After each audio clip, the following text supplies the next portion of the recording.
Hello Pisces, Sun, Moon, Rising, and Venus signs. Kamusta po kayo? Sana po nasa mabuti kayong kalagayan. Welcome back po sa Star Tarot. Kung bago kayo rito, welcome na welcome din kayo. Thank you sa inyong support. I truly appreciate it and God bless you all. Tignan natin po ngayon ang mga mensahe ninyo for November. No, sorry, this is for the year 2024. May hangover para doon sa mga daily readings natin. So this is silip sa 2024. Titingnan natin ngayon ang bawat buwan from January through December kung ano yung mga potential energies, no? Yung pinakamalakas na potential energy ninyo for every month. So magdodraw ako dito ng isang card for every buwan, no? So, this is March, April, May, June, July, August, September, October, November, at December. Yan. So, tabi na lang muna si December. Ayan. So, tingnan natin kung anong potential energy ninyo for January muna. Paunang card ninyo, we have the Wheel of Fortune. Sobra naman. Sobrang ganda, sobrang swerte. Pagbukas ng 2024 dito, talagang gugulong agad yung wheel ninyo dito para dalhin kayo doon sa magandang sitwasyon, sa magandang pwesto, kumbaga, no? Napakaswerte ninyo. This is the good luck and good fortune on your side dito sa January. Lahat ng maaring magandang mangyari sa buhay ninyo ay mangyayari because this is about positive change, no?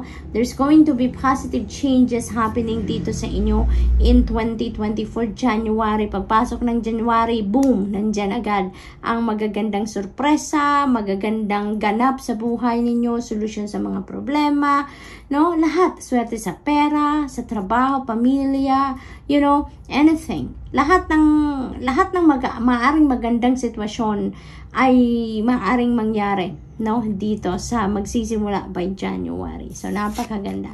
For February, we have Two of Swords. Ayan. So, may mga decision making dito na gagawin si Pisces, no? Maaring, related sa relationship, love and romantic relationship, maaring ganon din, or what you love to do, what you really love to do. So maaring career related din ito, no? So maaring between those lines, no, ang decision making na gagawin ng iba sa inyo dito, Pisces. So magiging kayo, yung parang siguro confused kayo, or maaaring hindi kayo makapag-desisyon agad-agad because maybe it's hard for you kasi maaring may mamimili kayo dito. Kaya mahirap mamili, 'di ba? So maaring ganoon ang sitwasyon kaya medyo mahihirapan kayo sa pagdedesisyon dito, no? So always tune in to your intuition kapag may ganitong pagkakataon na nahirap tayo sa pagdedesisyon, hindi natin malaman, no? Lalong-lalo na kung hindi nag-agree ang puso sa isip natin or the other way around, ang masasandalan natin is our intuition, no? Doon tayo humingi ng gabay, no? Kasi that is divine guidance. Kung anong information na pumapasok sa ating intuition, that is a divine guidance. So by March, no, you would be able to siguro dito towards the end of February, makakapag-decision na rin kayo. Kaya by March, you are going to take action. No, you're going to take action na. You're going to do whatever it is, no, siguro na related doon sa decision ninyo. So gagawa na kayo ng paraan dito. You're going to start moving, no? You're going to start rolling out the ball dito sa pagdating ng March. Kung ano man yung napagdesisyonan nyo na, sisimulan nyo na yan. Gagawin nyo na yan. You're going to make things happen na, kumbaga, no? So by April, we have 10 of Wands. Ayan. So this is ending energy and also beginning, no? Kasi 10s resonates with endings and beginnings. So meron ditong bagong pagkakataon sa inyo na nadadating wherein you will be able to ngayon let go and purge and release anything and everything that is not serving your highest good anymore. Kung anong nagpapabigat sa inyong dibdib, sa inyong isipan, sa inyong balikat, you are going to let that go, no? Yung parang pagod na kayo, napagod na kayo dito siguro for the longest time na nagtiis kayo, nagtiyaga kayo, naghintay kayo ng pagkakataon para may mabago sa inyong sitwasyon pero walang nangyari. Kaya ngayon parang narating nyo na yung point na tama na. no? Tama na ang binigay kong chance. Hindi nangyayari, no? Kaya i-give up nyo na to. So, para magkaroon na kayo ng bagong buhay, bagong pag-asa, yung yung gusto nyo nang mag-move on from this hirap, from this difficulty, no? Maaari kasi na related sa trabaho, maaring related sa career, maaring related din sa mga obligasyon ninyo, responsibilidad sa pamilya, no? It's either hihingi kayo ng tulong dito sa mga taong involved dito sa sitwasyon, sa trabaho man o sa pamilya, or maaring you're going to put an end to this, definitely. Yung parang, ang iba siguro sa inyo, magde-decide ng umalis ng trabaho, no? Kasi siguro nahihirapan na kayo kung maraming load, no? Na binibigay sa inyo, maraming task. Or baka nakikisama kayo sa mahirap pakisamahan na boss, 'di ba? Maaring ganon. Or it could be sa pamilya, no? Sobra-sobrang obligasyon, nasa balikat niyo, wala kayong katulong, no? So maaring mga ganon ang sitwasyon ng iba. But it could also be different pa rin, no? Maaring may iba pang sitwasyon kayo, pero kung nagpapabigat na yan masyado sa inyo, ang iba sa inyo dito, talagang i-give up na yan, no? So, by May, meron tayong 5 of Wands. Ayan. So, may conflict, no? May conflict. Maaring related yan dito sa pag-open up ninyo sa 10 of Wands, no? Maaring, let's say for example, sa pamilya, no? Yun ang na-pick up ko right off the bat. Maaring sa pamilya, magsasalita kayo, hihingi kayo dito ng tulong. And maybe hindi yan yung reaction na ini-expect ninyo. Maaring meron ditong umalma, may magsalita, maaring may kumontra dito sa paghingi mo ng tulong, no, na suportahan ka naman, 'di ba? Sa hindi lahat nasa balikat mo ang gagawin sa bahay, yung mga ganun ba, no? So maaring magkaroon dito ng sagutan, may makipagdiskusyon, no, may kumontra sa idea mo, so maaring ganun ang ganap dyan, no?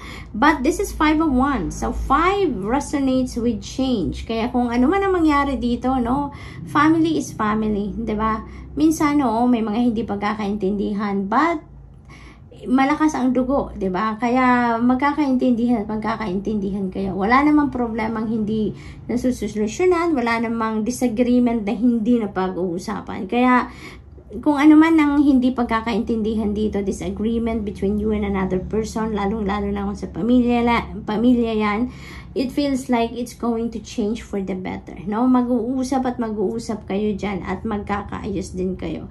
Maaring magkaroon dyan ng compromise, no? Or definitely you will end up agreeing with each other pa rin, no? So come June, ang energy ninyo is strength. Ayan. So, kailangan pa rin ninyo dito ng tibay ng loob, no? So, maaring ang dito, magpakatatag na lang kayo. Dahil makakaya nyo pa rin. Diba? Wala namang challenge na binibigay sa buhay natin na walang solusyon. Diba? Walang problema na hindi natin nasusolusyonan. Kaya, dito, maaring may resistance ang ibang tao dito sa paligid ninyo. Kung hinihingian ninyo ng tulong or hinihingian ninyo ng support para, makaget through kayo dito sa hirap na dinadala ninyo sa trabaho man or sa pamilya, no? Maaaring merong resistance ang iba dyan, kaya magpapakatapang na lang kayo, magpapakatatag na lang kayo. So, maaaring ganon ang ganap dito, no? So, by July, we have 9 of Swords. Ayan, so you are stressing out dito, Pisces. May stress na nararamdaman kayo dito. Maaring related pa rin yan dito sa 10 of Wands, no? Maaring talagang hindi maganda ang pagtanggap ng mga taong nasa paligid ninyo dito sa pakikipag-usap ninyo na tulungan naman kayo sa inyong sitwasyon, no? Kasi nararamdaman ko dito talaga parang nasa lahat na lang nasa balikat ninyo. Parang nagtatanong din siguro kayo paminsan sa sarili niyo, bakit? Ikaw lang ba? Ikaw lang ba ang miyembro ng pamilya? Bakit lahat nasa iyo? Bakit wala kang makuhang makatulong sa iyo? Bakit walang willing tumulong sa iyo? 'Di ba? Bakit lahat na lang nang gagawin, obligasyon, responsibilidad? Bakit kailangang ikaw lahat? 'Di ba? So maaring may mga iniisip din kayo, nararamdaman kayong ganoon. Kaya gusto din sana ninyong may makatulong kayo, no? Para naman magkaroon din kayo ng kagaanan sa dibdib. Hindi naman dito sinasabi ninyo na i-give up nyo ang lahat, diba? Tulong lang dito ang hihingiin ninyo or ang hinihingi ninyo, pero maaring wala kang mapupulot na tulong dito for some of you lang, Pisces. For some of you, this specific message is not for everyone, kasi maaring sa iba okay, no? Okay ang reception ng mga tao sa paligid niyo, pero for some of you, ang napipick up ko dito, maaring may mahirapan sa inyo dito na makakuha ng support sa mga taong nasa paligid niyo, kaya magpapakatatag na lang kayo dito to the extent na nai-stress kayo, no? Nai-stress kayo. So, Pisces, you know what? In this case, no, na talagang medyo may kabigatan ang dalahin ninyo dito, nako, huwag kayong makakalimot magdasal, huwag kayong makakalimot humingi ng tulong sa divine universe and the rest of your spirit team, because when you ask, diba, ibibigay yan sa inyo. Ask and you shall receive, diba? Yun ang promise sa atin. Kaya magdasal ka, no? Magdasal ka na tulungan ka na maging maayos ang lahat, tulungan ka na suportahan ka ng mga taong nasa paligid mo, no? Na maging magaan lang ang iyong journey. Okay? So, we also have the Hermit energy pagdating naman ng August, no? August. So, maaring panahon na ito, Pisces, iniimbitahan kayo dito na mag-solitude kayo. Panahon para mag-reassess, mag-re-evaluate ng iyong sitwasyon, no? Kasi maaring may mga napakahalagang divine guidance na kailangan ninyong marinig, kailangan ninyong malaman dito to guide you on how you're going to navigate the rest of the year, no? So, may mga ganon. Maaari din na kailangan nyo talaga dito na magpahinga, kaya kailangan ninyong step back muna kayo ng kahit saglit lang doon sa inyong mga obligasyon, trabaho, responsibilidad, lahat ng nakaatang sa balikat ninyo, pabigat or whatsoever, you know, you need to step back from that a little, no? Pagdating ng September ng sa gayon, magkapagpahinga kayo. Kasi stressed out kayo from katawan to pag-iisip, no? Nararamdaman. Ayan. So, kailangan ninyo muna na umatras kayo ng konti, mag-refill muna kayo ng cup ninyo so that you can regain your vitality, your physical strength, no? Nang sa gayon makayanan ninyo kung ano pang mga challenges na parating sa inyo, no? Towards the end of the year. So, by October, we have 6 of Wands. Oh my God, napakaganda nitong bawi sa inyo, Pisces. See? This is tagumpay. Mapagtatagumpayan nyo na kung ano man ang paghihirap, kung ano man ang difficulty na pinagdaanan ninyo dito sa mga nakaraang buwan, no? Pagtatagumpayan nyo siya. This is victory. This is success. This is a very sweet victory kasi pinaghirapan nyo to. Pinaghirapan nyo to. Maybe, you know, it really takes time lang para makapag-adjust ang mga tao sa paligid ninyo, no? Doon sa mga hinihingi ninyong tulong. Maybe, for others of you, no? Yung mga tao sa paligid ninyong hiningaan ninyo ng tulong, maaring they're going to realize later on na oo nga, kawawa ka naman, tutulungan ka na lang nila kasi parang unfair naman ang ginagawa nila sa'yo na puro ikaw, 'di ba? So, maaring they're going to realize that later on, kaya naman siguro ayun, sila na siguro yung mag-volunteer na nakukunin na nila ang iba mong ginagawa. Alam mo yun, there's going to be teamwork na, yung mga ganun ba, depende sa inyong sitwasyon. But definitely, you know, mapagtatagumpayan mo ang inyong sitwasyon. So, that's really beautiful. So, by October, meron tayong 3 of Swords. Ayan, so after tagumpay, meron tayong 3 of Swords. So, feeling ko dito, this is realization, Pisces, no? Parang, maaring ito yung nasasaktan kayo, nasaktan kayo. Maaring yung mga nangyari dito, may conflict pa dito, may resistance pa dito, kinailangan ninyo ng tibay ng loob, na-stress kayo ng todo-todo dito sa 9 of Swords, no? Lahat ng yan nagdulot sa inyo ng sama ng loob. Nagdulot sa inyo ng sakit sa kaloob, kalooban, frustration, you know, disappointment, yung mga ganon. Ito yon sa Three of Swords. Maaring yan ang mga bigat sa dibdib ninyo na nagdulot, no? Kaya maaring may aftermath, no? Dahil dito mapagtatagumpayan nyo, ma-overcome mo din, no? Ang pagod, ang hirap na naramdaman ninyo dito, you're going to rise above your situation in October and come November, no? Parang yung aftermath ng hirap na naramdaman ninyo, yung sakit sa kalooban na naramdaman ninyo in the last 6 or 4 months dito sa 2024 ay nararamdaman ninyo paminsan pa rin yung aftermath noon na mga sama ng loob, parang bumabalik-balik siya, no? Kahit na pagtagumpayan nyo na, naaalala nyo pa rin, no? Paminsan. Siguro nare-remind lang kayo, siguro may mga pangyayari lang dyan around October na, alam mo yun, binabalik sa isip ninyo kung ano ang mga nangyari. Kaya nararamdaman pa rin ninyo paminsan, no? Parang nare-refresh kayo ng kung anong mga nangyari nung nakaraan. So, by November, we have the Empress energy. No, napakaganda nito because this is very prosperous and abundant energy. No, this is also a mother archetype. Kaya maaari din na ang iba sa inyo isang nanay, no, or maaring you are a tatay, but you are also assuming the the role of a nanay kasi maaring single parent din kayo, maaring ganon, no? This is a very nurturing energy kaya maaari talaga ng iba sa inyo dito sobrang ang pinakamalaking trabaho ninyo sa pamilya ninyo is pag-aalaga talaga ng pamilya, no?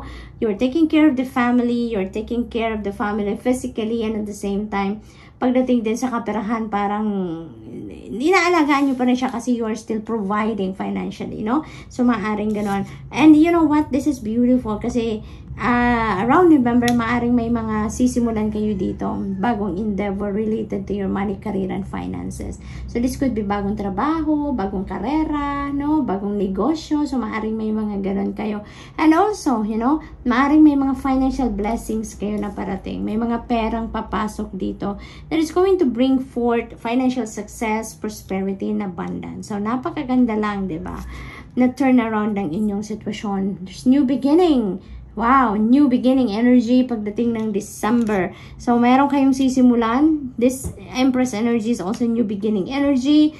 10 of Wands, new beginning energy. Ace of Swords, new beginning energy. So, this is tagumpay. This is also victory because there is going to be a significant breakthrough coming in around December. Dito na parang siya ang magbubura, no? Parang mabubura na dito ang mga pinagdaanan ninyong problema, pasakit sa buhay, difficult situations, no? Mabubura na siya because you're going to receive that epiphanies. You're going to receive that new ideas, new inspiration, significant breakthroughs are also coming in dito. At talagang you will be able to rise above your situations dito, no? Rise above your situation na mahirap para sa inyo. So, kasama na yan.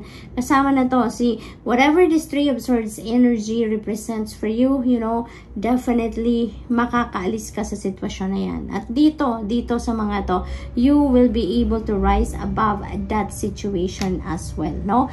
And come December, you're going to walk towards a new path dito. This is new beginning energy. So, there is new path na lalakaran kayo. So, good luck, and that's all I have for you for the year of 2024. I hope nakatulong ang mga mensaheng ito in some way. Thank you for watching. Love and light. Namaste.